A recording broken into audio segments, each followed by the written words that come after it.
Good morning, students, and welcome to Sai Ram Sampatrao Educational Platforms. So, my name is Manikanta, and daily current affairs వీడియోలో భాగంగా ఈరోజు ముఖ్యమైనటువంటి అంశాల గురించి మనం ఒకసారి చూసుకుంటే మేజర్గా మంగోలియా పర్యటనలో భాగంగా పుతిన్ గురించి ఇవ్వడం జరిగింది. ఆ కాంటెక్స్లో మనం ఇంటర్నేషనల్ క్రిమినల్ కోర్ట్ గురించి చదువుకుంటాం. అదేవిధంగా ఇటీవల కాలంలో కేరళలో చైల్డ్ పోర్నోగ్రఫీ అనేది పెరుగుతుంది. దానికి రిలేటెడ్గా ఆపరేషన్ పీ హంట్ అనే స్కీమ్ తీసుకొచ్చారు. అదేవిధంగా ఆపరేషన్ బడియా అనేది యూపీలో తోడేళ్లను హతమార్చాలనే ఉద్దేశంతో తీసుకురావడం జరిగింది. అదేవిధంగా రీసెంట్గా ప్రధానమంత్రి మోడీ గారు బ్రునైకి వెళ్ళారు. ఈ కాంటెక్స్లో ఇండియా బ్రునై రిలేషన్స్ గురించి, అదేవిధంగా ఇటీవల కాలంలో భారతదేశంలో పొదుపు రేట్లు అనేవి పెరిగాయి అనేసి చెప్పడం జరిగింది. అదేవిధంగా వెస్ట్ బెంగాల్లో అపరాజిత బిల్లును తీసుకురావడం జరిగింది. మహిళలపై లైంగిక అత్యాచారాలను అడ్డుకోవడానికి, అదేవిధంగా ఇఫ్ ఇన్ కేస్ ఏదైనా మహిళలపై అత్యాచారాలు జరిగి అక్కడ వాళ్ళు మరణించినా లేకపోతే కోమాలకు వెళ్తే ఖచ్చితంగా అక్కడ క్యాపిటల్ పనిష్మెంట్, మరణశిక్ష విధించడం జరుగుతుంది. దాని కాంటెక్స్ట్లో క్యాపిటల్ పనిష్మెంటు, ఈ అంశాల గురించి మనం చదువుకుంటాం. అదేవిధంగా వ్యవసాయ అంకురాలకు 750 కోట్లతో నిధిని ఇవ్వడం జరిగింది, రైట్. అదేవిధంగా కాంగోలో రీసెంట్గా ఒక ఇన్సిడెంట్ జరిగింది.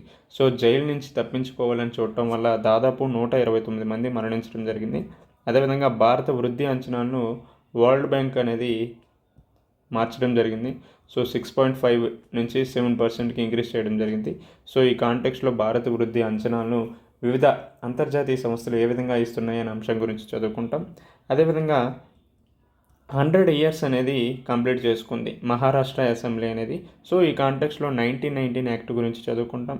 అదేవిధంగా 23rd లా కమిషన్ని ఏర్పాటు చేయడం జరిగింది. ఈ కాంటెక్స్లో లా కమిషన్ గురించి చదువుకుంటాం. అదేవిధంగా గ్లేషియర్ లేక్ అవుట్బర్స్ట్ ఫ్లడ్ గురించి ఈనాడులో ప్రధానంగా ఎడిటోరియల్ ఇవ్వడం జరిగింది. అదేవిధంగా ప్రధానమంత్రి ఫజల్ బీమా యోజన పథకం గురించి, అదేవిధంగా పిఎం కేర్స్ ఫండ్స్ గురించి మనం ఈరోజు కరెంట్ అఫైర్స్లో ముఖ్యమైనటువంటి అంశాలుగా డిస్కస్ చేసుకుంటాం. మెయిన్గా వీడియోలోకి వెళ్ళే ముందు ఇంతవరకు ఛానల్ని సబ్స్క్రైబ్ చేసుకోకపోతే సబ్స్క్రైబ్ చేసుకోండి. మా కంటెంట్ మీకు కనుక నచ్చితే లైక్ చేయండి. అదేవిధంగా మీ వాల్యుబుల్ సజెషన్స్ ఏవైతే ఉంటాయో అవి కామెంట్స్ రూపంలో తెలియజేయండి. ఇకపోతే మెయిన్గా వీడియోలోకి వెళ్తే,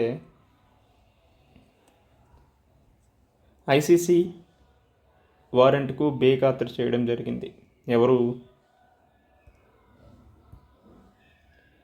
రైట్, ఐసీసీ వారెంట్కు బేఖాతరు. మంగోలియాలో పుతిన్ పర్యటన జరుపుకుంటున్నారు. ఈ కాంటెక్స్లో మనకి ఐసీసీ గురించి చదువుకుంటాం. ఇంటర్నేషనల్ క్రిమినల్ కోర్ట్ అనేది రోమ్ స్టాట్యూట్ ప్రకారం 1998 జూలై 17న ఏర్పాటు కావడం జరిగింది. దీంట్లో మెయిన్గా 6 అఫీషియల్ లాంగ్వేజెస్ ఉంటాయి. అదేవిధంగా ముఖ్యంగా 2 లాంగ్వేజెస్ మీద వర్క్ చేయడం జరుగుతుంది. అవి ఇంగ్లీషు, అదేవిధంగా ఫ్రెంచ్. ముఖ్యంగా ఇక్కడ 6 అఫీషియల్ లాంగ్వేజెస్ ఏవైతే ఉన్నాయో వాటిని చూస్తే ఇంగ్లీష్, ఫ్రెంచ్, అరేబియన్, అదేవిధంగా చైనీస్, రష్యన్, స్పానిష్, ఈ 7 లాంగ్వేజెస్ని, ఈ 6 లాంగ్వేజెస్ని అఫీషియల్ లాంగ్వేజెస్గా గుర్తించడం జరిగింది. అదేవిధంగా ముఖ్యంగా 2 లాంగ్వేజెస్ కోర్టు తీర్పుల ప్రకారం జరుగుతుంది. అవి ఇంగ్లీషు మరియు ఫ్రెంచ్. ఇకపోతే దీని హెడ్ క్వార్టర్స్ అనేది ది హేగ్, నెదర్లాండ్స్లో ఉంది. ముఖ్యంగా ఇంటర్నేషనల్ క్రిమినల్ కోర్ట్స్ అనేది 4 నేరాలకు సంబంధించినటువంటి అంశాలను పరిగణలోకి తీసుకొని తీర్పులను వెలువరించడం జరుగుతుంది.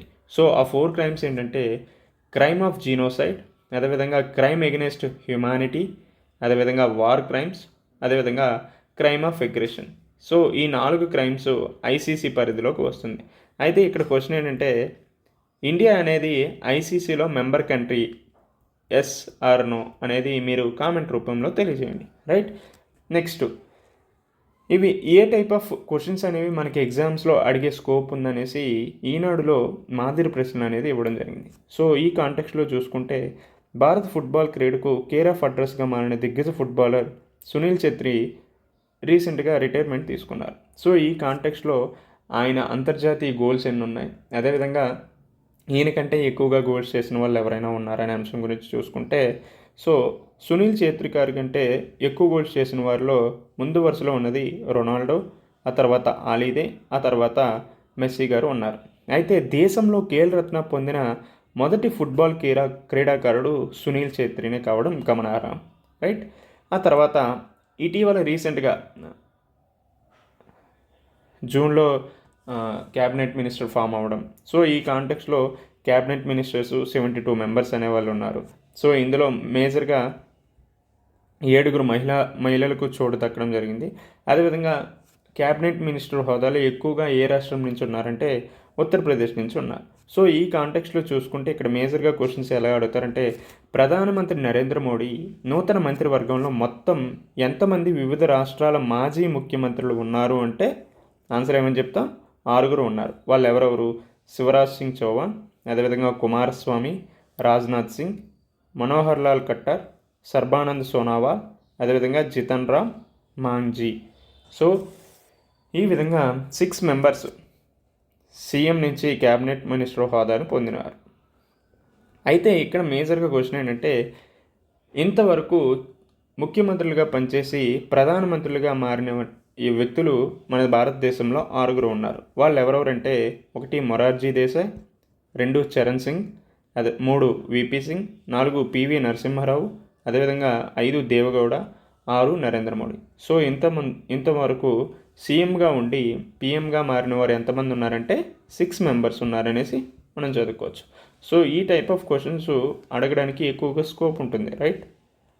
అదేవిధంగా అంతర్జాతీయ గ్రహ శకలాల దినోత్సవాన్ని ప్రతి ఏటా ఏ రోజున నిర్వహిస్తారు అంటే జూన్ 30న నిర్వహిస్తారు. అదేవిధంగా ఇటీవల ఏ 3 దేశాలు ఫ్రీడమ్ ఎడ్జ్ అనే సైనిక విన్యాసాలు జరుపుకున్నాయంటే సౌత్ కొరియా, అదేవిధంగా అమెరికా, అదేవిధంగా జపాన్. సో ఈ 3 దేశాలు సైనిక విన్యాసాలు జరిపాయి. ఆ సైనిక విన్యాసాల పేరేంటంటే ఫ్రీడమ్ ఎడ్జ్ అని చెప్పుకుంటాం, రైట్? ఇకపోతే కేరళలో ఆపరేషన్ పీ హంట్ అనేది తీసుకురావడం జరిగింది. సో చైల్డ్ పోర్నోగ్రఫీని అరికట్టడానికి కేరళ పోలీసులు ఏ ఆపరేషన్ తీసుకొచ్చారంటే ఆపరేషన్ పీ హంట్ అనే పథకాన్ని తీసుకురావడం జరిగింది. సో మనకి ఎగ్జామ్లో ఏ విధంగా క్వశ్చన్ అడుగుతారంటే ఆపరేషన్ పీ హంట్ అనే ఆపరేషన్ని ఏ రాష్ట్రం వాళ్ళు తీసుకొచ్చారంటే కేరళ రాష్ట్ర పోలీసులు తీసుకొచ్చారని చదువుకోండి. అదేవిధంగా ఆపరేషన్ బడియా అనేది రీసెంట్గా తీసుకురావడం జరిగింది. సో ఈ ఆపరేషన్ బడియా అనేది ఏ రాష్ట్రంలో తీసుకొచ్చారు? యూపీలో. ఎందుకు తీసుకొచ్చారు అనే అంశం గురించి కూడా అడుగుతారు.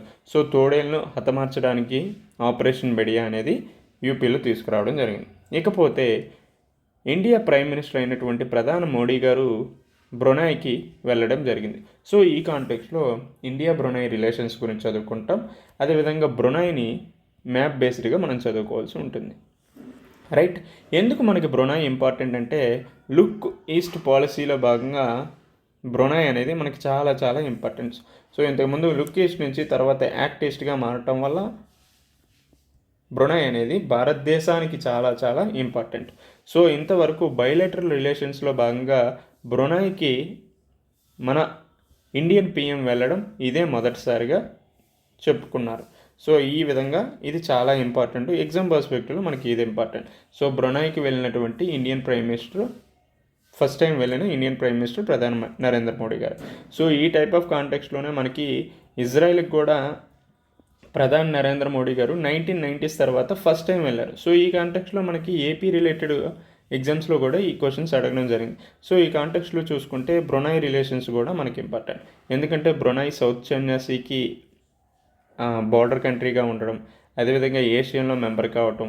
సో ఈ కాంటెక్స్లో చూసుకుంటే బ్రునై అనేది ఇంపార్టెంట్. అదేవిధంగా రీసెంట్గా మేజర్గా బ్రునై రిలేటెడ్ సుల్తాన్ ఎవరైతే ఉన్నారో ఆయన ఎక్కువగా ఆర్టికల్స్లో ఉండడం జరిగింది. సో ఆ బ్రునై సుల్తాన్ ఎవరంటే హసనాల్ బొల్కియా. అదేవిధంగా బ్రునైలో భాగంగా ప్రఖ్యాత ఒమర్ ఆలీ సైఫుద్దీన్ మసీద్ను భారత నరేంద్ర మోడీ సందర్శించడం జరిగింది. మసీద్ ఏంటంటే అది ఒమర్ ఆలీ సైఫుద్దీన్ మసీద్ని సందర్శించడం జరిగింది. సో ఈ మసీద్ ఎక్కడ ఉందంటే బ్రునైలో ఉన్నది అనేసి మనం చదువుకోవాలి, రైట్? ఇకపోతే కుటుంబాల పొదుపు మళ్ళీ పెరిగింది అనేసి ఆర్బీఐ డిప్యూటీ గవర్నర్ పాత్రా గారు చెప్పడం జరిగింది.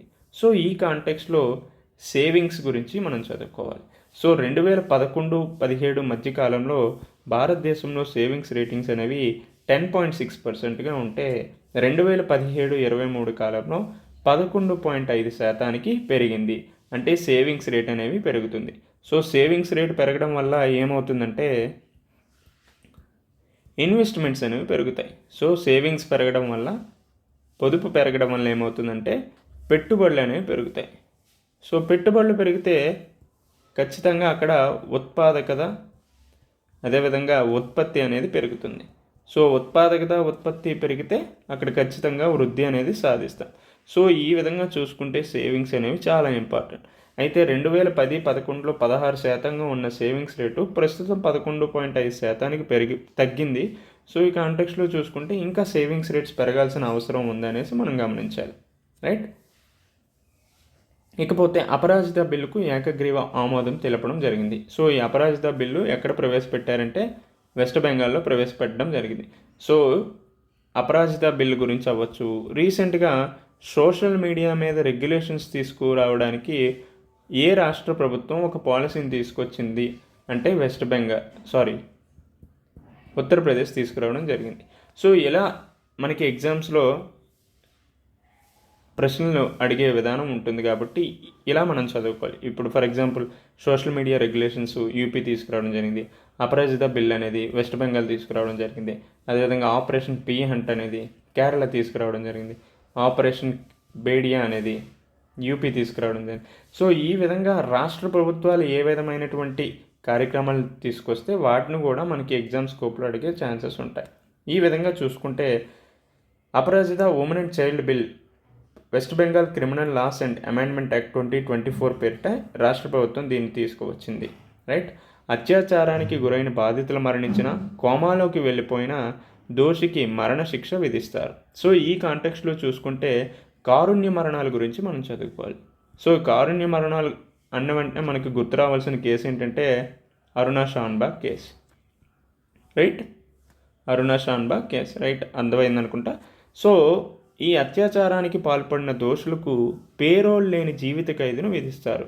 సో ఇక్కడ మనకి వాట్ ఈజ్ పేరోల్ అనేది అడిగే స్కోప్ ఉంటుంది. ఎందుకంటే ఇది మోస్ట్లీ లా రిలేటెడ్ టైం అయినప్పటికీ కూడా పేరోల్ అవ్వచ్చు, బెయిల్ అవ్వచ్చు, అదేవిధంగా ఎఫ్ఐఆర్ అవ్వచ్చు, ఈ విధమైనటువంటి అంశాలన్నీ కూడా ఇటీవల కాలంలో యూపీఎస్సీలో అడుగుతున్నాడు.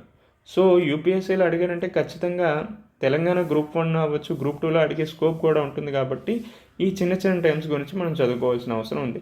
సో వాట్ ఈజ్ పేరోల్ మీకు ఇంకా ఈజీగా అర్థం కావాలంటే మనకు ఊపిరి సినిమా మీ అందరికీ తెలుసు. ఊపిరి సినిమాలో కార్తీని పేరోల్ మీద రిలీజ్ చేయడం జరుగుతుంది.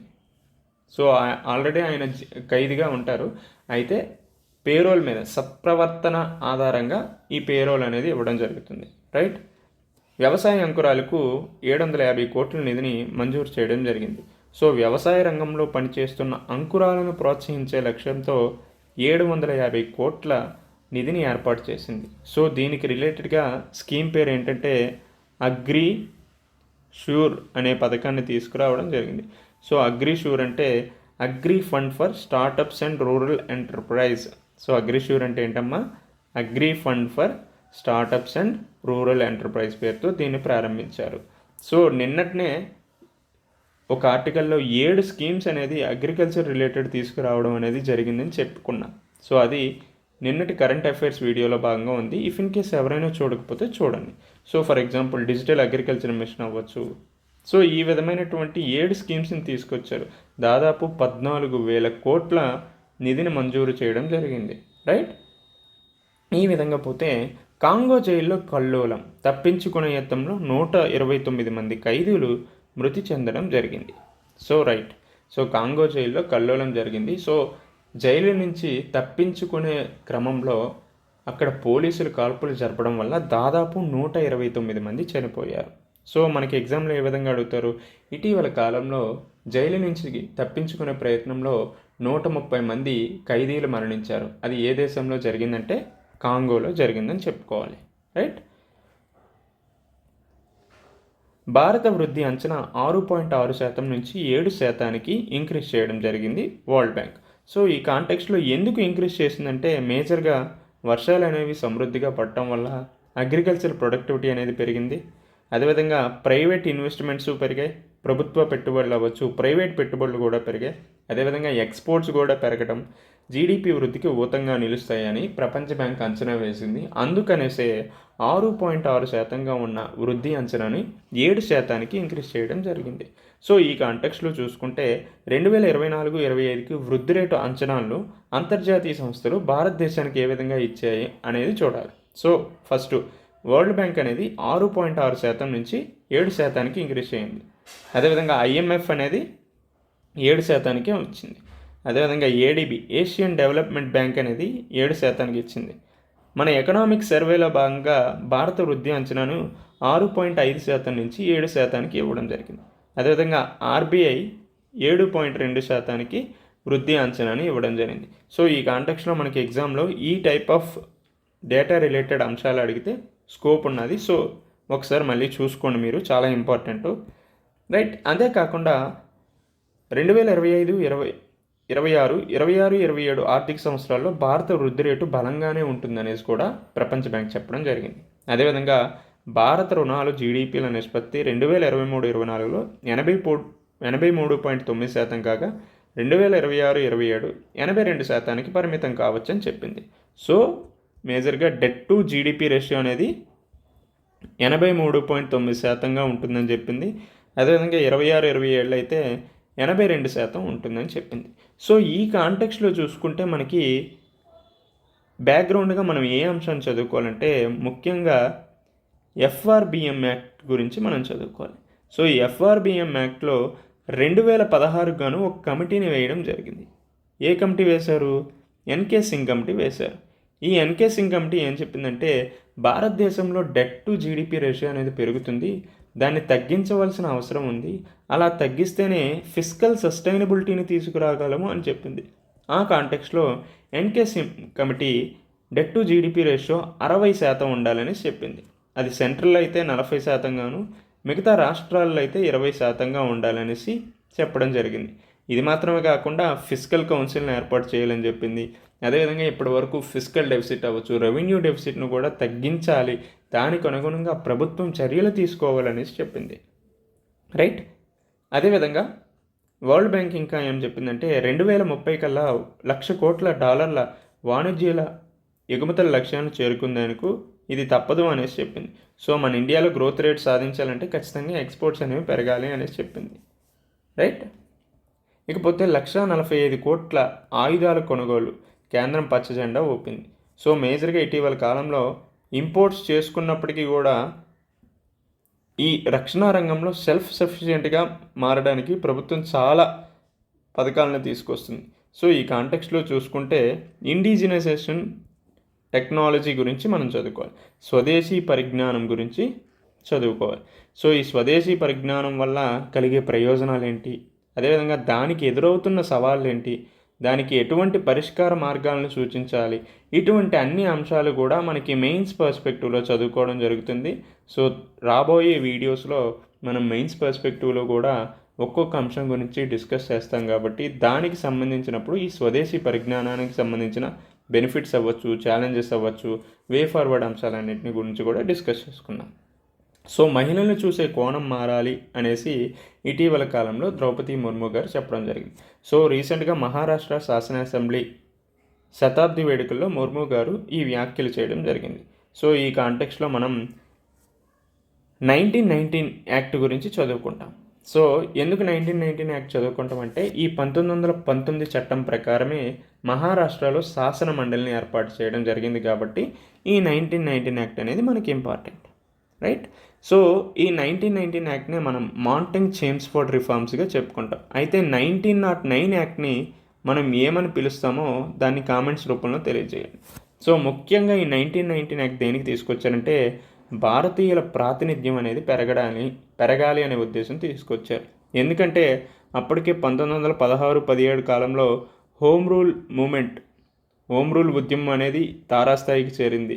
అదేవిధంగా వెంటనే 1919లో జలియన్వాలాబాగ్ మాసకర్ జరగడం. సో తదుపరిగా భారతీయుల ప్రాతినిధ్యం ఉంటేనే మనం భారతదేశంలో ఉండగలం అనే ఉద్దేశంతో ఈ మాంటెంగ్ చేమ్స్ఫోర్డ్ రిఫార్మ్స్ అనేది తీసుకురావడం జరిగింది. సో దీనికి సంబంధించినటువంటి లక్షణాలు చూసుకుంటే డైఆర్కీ అనేది ప్రావిన్షియల్ గవర్నమెంట్లో కూడా ఇంట్రడ్యూస్ చేయడం జరిగింది. సో రిజర్వ్డ్ లిస్ట్ అనేసి, ట్రాన్స్ఫర్డ్ లిస్ట్ అనేసి ప్రావిన్షియల్ గవర్నమెంట్లో కూడా తీసుకురావడం జరిగింది. అదేవిధంగా సెంటర్లో బైకామెరలిజం ద్వంద్వ సభలను ఏర్పాటు చేయడం జరిగింది. రైట్. అదేవిధంగా అప్పటి వరకు కేవలం ముస్లింలకే ఉన్నటువంటి సపరేట్ ఎలక్టరేట్స్ని ఇంకొంచెం విస్తృతం చేశారు. అది సిక్కులకి, ఇండియన్ క్రిస్టియన్స్కి, అదేవిధంగా ఆంగ్లో ఇండియన్స్కి, అదేవిధంగా యూరోపియన్స్కి కూడా కల్పించడం జరిగింది. ఇవే మాత్రమే కాకుండా ఒక కొత్త ఆఫీస్ను కూడా క్రియేట్ చేయడం జరిగింది. ఆ ఆఫీస్ పేరేంటంటే హై కమిషనర్ ఫర్ ఇండియా. అది లండన్లో ఏర్పాటు చేయడం జరిగింది. సో ఇది important. So high commissioner for India లండన్లో ఏర్పాటు చేయడం జరిగింది. అది ఏ చట్ట ప్రకారం జరిగిందంటే 1919 చట్ట ప్రకారం జరిగిందని చెప్పుకుంటాం. ఇదే కాకుండా సెంట్రల్ పబ్లిక్ సర్వీస్ కమిషన్ని 1926లో ఏర్పాటు చేయడం జరిగింది. అది కూడా 1919 యాక్ట్ ద్వారానే ఏర్పాటు చేశారు. ఇవి మాత్రమే కాకుండా 1919 యాక్ట్లో ముఖ్యంగా ఉన్న లక్షణం ఏంటంటే 10 సంవత్సరాల తర్వాత ఒక స్టాట్యూటరీ కమిషన్ని ఏర్పాటు చేయాలి అనేసి చెప్పడం జరిగింది. సో ఏ విధంగా రెస్పాన్సిబుల్ గవర్నమెంట్ ఉంది, మిగతా అన్ని అంశాలను పరిశీలించడానికి ఒక స్టాట్యూటరీ కమిషన్ ఏర్పాటు చేయడం జరిగింది. సో దీనికి అనుగుణంగా 1927లో ఒక కమిషన్ ఏర్పాటు చేశారు. ఆ కమిషన్ పేరు ఏంటనేది కామెంట్స్లో తెలియజేయండి. రైట్. ఇకపోతే తోడేలు కనిపిస్తే కాల్ చేయండి అనేసి ఇటీవల యోగి సర్కార్ కీలక ఆదేశాలు చేసింది. దీనికి అనుగుణంగా ఒక ఆపరేషన్ కూడా తీసుకొచ్చారు, ఆపరేషన్ బెడియా. రైట్. సో ఆపరేషన్ బెడియా అనేది తోడేళ్లను సంహరించడానికి తీసుకొచ్చినటువంటి ఒక ఆపరేషన్. సో ఎక్కడ స్టార్ట్ చేస్తున్నారంటే యూపీలో చేస్తున్నారు. 23వ లా కమిషన్ ఎజెండాలో ఉమ్మడి పౌర స్మృతి అనే అంశం గురించి కూడా ఎక్కువగా ప్రస్తావించడం జరిగింది. సో ఈ కాంటెక్స్లో చూసుకుంటే రీసెంట్గా లా కమిషన్ని మళ్ళీ అపాయింట్మెంట్ చేయడం జరిగింది. రైట్. లా కమిషన్ అనేది స్టాట్యూటరీ బాడీ కాదు, అదేవిధంగా కాన్స్టిట్యూషనల్ బాడీ కూడా కాదు, రాజ్యాంగపరమైనటువంటి సంస్థ కాదు, అదేవిధంగా చట్టపరమైనటువంటి సంస్థ కూడా కాదు. కేవలం ఇది ఒక అడ్వైజరీ బాడీ మాత్రమే, సలహాదారు సంస్థ మాత్రమే. సో ఈ బాడీ అనేది ministry of law and justice పరిధిలో ఉంటుంది. సో భారతదేశంలో ప్రీ ఇండిపెండెన్స్ ముందులో 1833 యాక్ట్ ప్రకారం 1834లో ఫస్ట్ టైం లా కమిషన్ ఏర్పాటు చేయడం జరిగింది. ఎవరు చైర్మన్షిప్ ఉండేది? మెకాలే చైర్మన్షిప్ పథకం ప్రకారం లా కమిషన్కి ఫస్ట్ చైర్మన్గా పనిచేశారు. అదేవిధంగా ఆఫ్టర్ ఇండిపెండెన్స్ తర్వాత 1955లో ఈ లా కమిషన్ మళ్ళీ ఏర్పాటు చేయడం జరిగింది. సో దీనికి ఫస్ట్ చైర్మన్గా ఎవరు పనిచేశారంటే మిస్టర్ సి సెతల్వాడ్ గారు పనిచేయడం జరిగింది. సో ఇది important. So first law commission chairman ఎవరంటే C Setalvad. So present law commission chairman ఎవరంటే ఇంకా ఎవరిని అపాయింట్ చేయలేదు. సో ప్రీవియస్ చైర్మన్ ఎవరంటే రితురాజ్ అవస్థి గారు. రైట్. ప్రతి 3 సంవత్సరాలకి ఈ లా కమిషన్ ఏర్పాటు చేయడం జరుగుతుంది.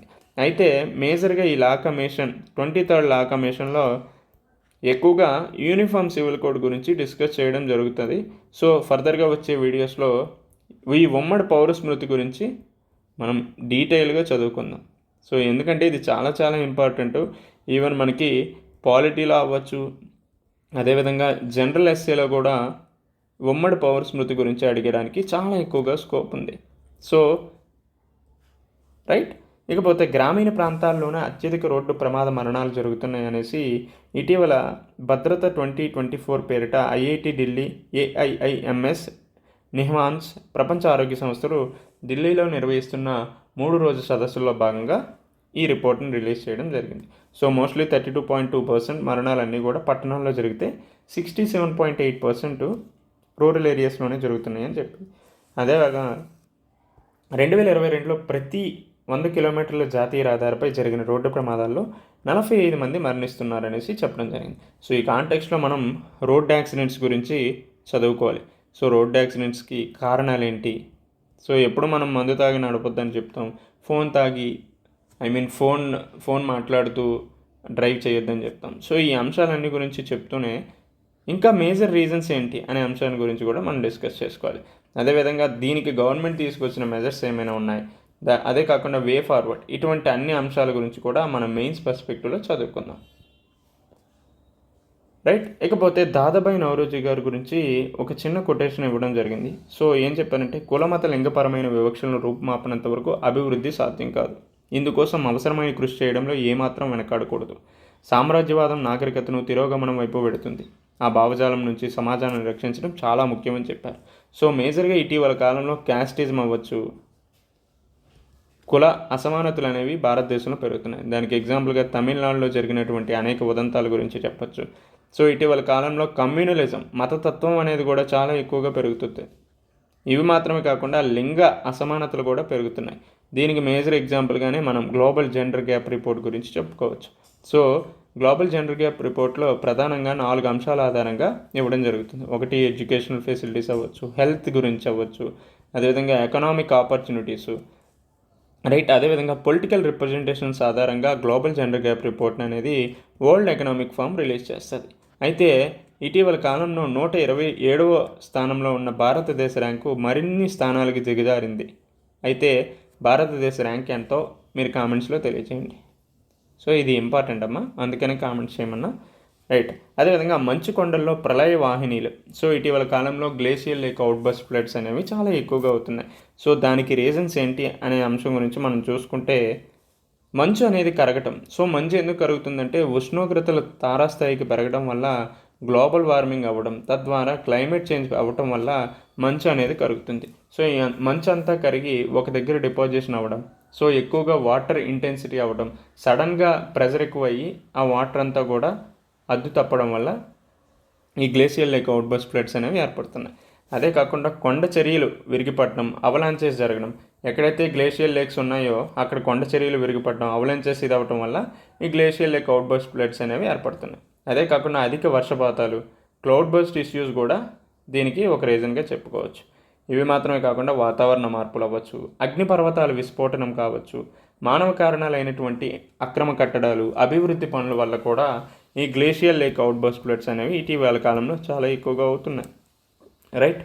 ఇకపోతే పూర్తిస్థాయి పంట నష్టంగానే పరిగణిస్తాం వ్యవసాయ శాఖ ప్రత్యేక ప్రధాన కార్యదర్శి గారు చెప్పడం జరిగింది.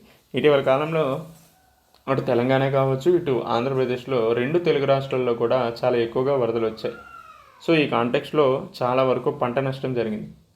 దీనికి అనుగుణంగా ప్రధానమంత్రి ఫసల్ బీమా యోజన గురించి మనం చదువుకుంటాం. సో ఇన్సూరెన్స్, క్రాప్ ఇన్సూరెన్స్ కాబట్టి ప్రధానమంత్రి ఫసల్ బీమా యోజన గురించి చదువుకుంటాం.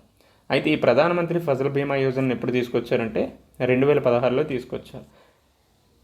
దీనికి ముందు నేషనల్ అగ్రికల్చర్ ఇన్సూరెన్స్ స్కీమ్, అదేవిధంగా modified national agriculture insurance schemes అనేవి ఉంటాయి. ఈ రెండింటినీ కూడా రీప్లేస్ చేస్తూ ప్రధానమంత్రి ఫసల్ బీమా యోజనని 2016లో తీసుకురావడం జరిగింది. సో ముఖ్యంగా దేనికోసం తీసుకొచ్చారంటే పంట భద్రతను కల్పించడం, అదేవిధంగా ఆర్థిక మద్దతును అందించాలి అనే ఉద్దేశంతో ఈ పథకాన్ని తీసుకురావడం జరిగింది. సో దీనికి సంబంధించి ప్రీమియమ్స్ ఖరీఫ్ పంటలకైతే 2%, రబీ పంటలకైతే 1.5% చెల్లించి ఇన్సూరెన్స్ ఫెసిలిటీస్ని పొందాలి. అయితే ఇటీవల కాలంలో రాష్ట్ర ప్రభుత్వాలు ఈ ప్రీమియమ్స్ అన్నింటినీ కూడా భరిస్తున్నాయి, రైట్. సో దీని పరంగా క్రాప్ ఇన్సూరెన్స్ అనేది ఇండియాలో పెరుగుతూ వస్తుందనేసి మనం చదువుకోవచ్చు. ఇది ఇంకా టీజీపీఎస్సీ ఎందుకు ఇంపార్టెంట్ అంటే, టీజీపీఎస్సీ గ్రూప్ 2కి ఇంకా ఎందుకు ఇంపార్టెంట్ అంటే, సో ప్రీవియస్గా ఉన్న గవర్నమెంట్ ఈ ప్రధానమంత్రి ఫసల్ బీమా యోజనలో చేరలేదు. అయితే ఇటీవల కొత్తగా వచ్చిన ప్రభుత్వం ప్రధానమంత్రి ఫసల్ బీమా యోజనలో చేరింది కాబట్టి ఇది మనకి ఎగ్జామ్ పర్స్పెక్టివ్లో చాలా ఇంపార్టెంట్. ఇకపోతే పీఎం కేర్స్ నిధికి మారుతి 3 కోట్ల విరాళం ఇచ్చింది. సో ఇక్కడ మారుతి 3 కోట్ల విరాళం ఇవ్వడం కంటే మనకి ఎగ్జామ్ పర్స్పెక్టివ్లో పీఎం కేర్స్ అనేది ఇంపార్టెంట్. సో ఈ పీఎం కేర్స్ ఫండ్ అనేది ఇంపార్టెంట్. సో ఎందుకు తీసుకొచ్చారంటే కోవిడ్-19 వంటి విపత్కర పరిస్థితులను అడ్డుకునేందుకు, అదేవిధంగా ఎదుర్కొనేందుకు, ఇఫ్ ఇన్ కేస్ ఏవైనా ఎమర్జెన్సీ ఇష్యూస్, ఎమర్జెన్సీ కండిషన్స్ వచ్చినప్పుడు ఖచ్చితంగా భారతదేశానికి నిధులు అనేవి అవసరం అవుతాయి. అలాంటి టైంలో నిధులు ఖర్చు పెట్టడానికి ఇటువంటి ఫండ్స్ అనేవి ఏర్పాటు చేస్తున్నారు. సో దీన్ని 2020 మార్చి 28వ తేదీన ఏర్పాటు చేయడం జరిగింది. సో దీని యొక్క చైర్మన్ ఎవరండి? ప్రధానమంత్రి. అదే కాకుండా ఇతర మెంబర్స్, ఎక్స్-అఫిషియో చైర్మన్స్ ఎవరెవరుగా ఉంటారంటే రక్షణ శాఖ మంత్రి, అదేవిధంగా హోంశాఖ మంత్రి, అదేవిధంగా ఆర్థిక శాఖ మంత్రి. వీళ్ళ ముగ్గురు కూడా ఎక్స్-అఫిషియో చైర్మన్గా ఉంటారు. సో చైర్మన్గా ఎవరు ఉంటారంటే ప్రధానమంత్రి ఉంటారు. సో ఇది మొత్తం కూడా వాలంటరీ కాంట్రిబ్యూషన్ పథకం కింద మాత్రమే వెళ్తుంది. సో ఎటువంటి మ్యాండేటరీ ప్రొవిజన్స్ అనేవి లేవు. అదేవిధంగా ఇఫ్ ఇన్ కేస్ ఏవైనా సిఎస్ఆర్ ఫండ్స్ కూడా మనం పీఎం కేర్స్ ఫండ్స్కి ఇవ్వచ్చు. ఇవి మాత్రమే కాకుండా ఇఫ్ ఇన్ కేస్ సిఎస్ఆర్ ఈ పీఎం కేర్స్కి డబ్బులు ఇచ్చామంటే అది ఎఫ్సిఆర్ఏ కింద ఎగ్జామ్షన్స్ కూడా అవుతుంది, రైట్. ఈ కాంటెక్స్ట్లో చూసుకుంటే పిఎం రిలీఫ్ ఫండ్ అనేది కూడా మనకి 1948లో ఏర్పాటు చేయడం జరిగింది. సో ఇది కూడా సేమ్ ఎమర్జెన్సీ కండిషన్స్ గురించి తీసుకురావడం జరిగింది.